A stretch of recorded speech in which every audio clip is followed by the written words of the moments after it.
আমার ভোটে নির্বাচিত প্রার্থী তিনি মেম্বার, চেয়ারম্যান, এমপি প্রমুখ যেই হন না কেন, যদি কোনো দুর্নীতি অপকর্ম করেন তাহলে তার এই গুনাহ কি আমার আমল নামায় কোনো প্রভাব ফেলবে? আমি কি গুনাহগার হব?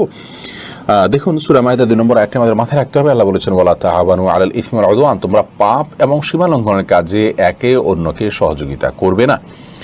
আপনার ভোট যাকে দিচ্ছেন সেই লোক ভোট পেয়ে বিভিন্ন অপকর্ম করবে, এটি যদি সুনিশ্চিত হয়, আপনি জানেন, তাহলে জেনে শুনে সেরকম লোককে ভোট দেওয়া আপনার জন্য জায়েজ নয়।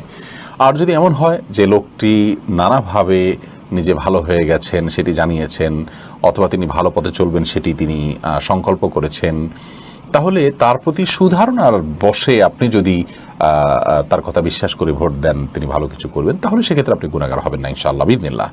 অথবা একজন মানুষ ভোট দেওয়ার সময় তিনি আসলে এরকম খারাপ, আপনি জানতেন না, পরবর্তীতে তার খারাপ গুণগুলো প্রকাশ পেয়েছে, তার আসল রূপ প্রকাশ পেয়েছে, সেক্ষেত্রেও আপনি গুনাহগার হবেন না ইনশাআল্লাহ। কিন্তু জেনে শুনে দলীয় টান অথবা কোনো বিশেষ দলের প্রতি অন্ধভক্তির জায়গা থেকে, কিংবা কোনো ব্যক্তির প্রতি ভক্তির জায়গা থেকে, কিংবা সামান্য পয়সার লোভে আপনি যদি কোনো খারাপ মানুষকে নির্বাচিত হতে সহায়তা করেন আর সে নির্বাচিত হয়ে অপকর্ম করবে, আপনি জানেন বা ধারণা আছে আপনার, এরপরও আপনি যদি সে কাজটি করেন, তাহলে তার সে সমস্ত অপকর্মের দায়ভার অবশ্যই একজন ভোটার হিসাবে আপনাকে নিতে হবে। অত্যন্ত গুরুত্বপূর্ণ একটি বিষয় এটি। এই জন্য এটাকে আমানত বলা হয়, যে আপনি একজন অযোগ্য মানুষকে যোগ্য বলছেন, তাহলে এটা আমানতের খেয়ানত করছেন, এই কাজটি করা যাবে না। আল্লাহ তাআলা আমাদেরকে বুঝার তৌফিক দান করুন।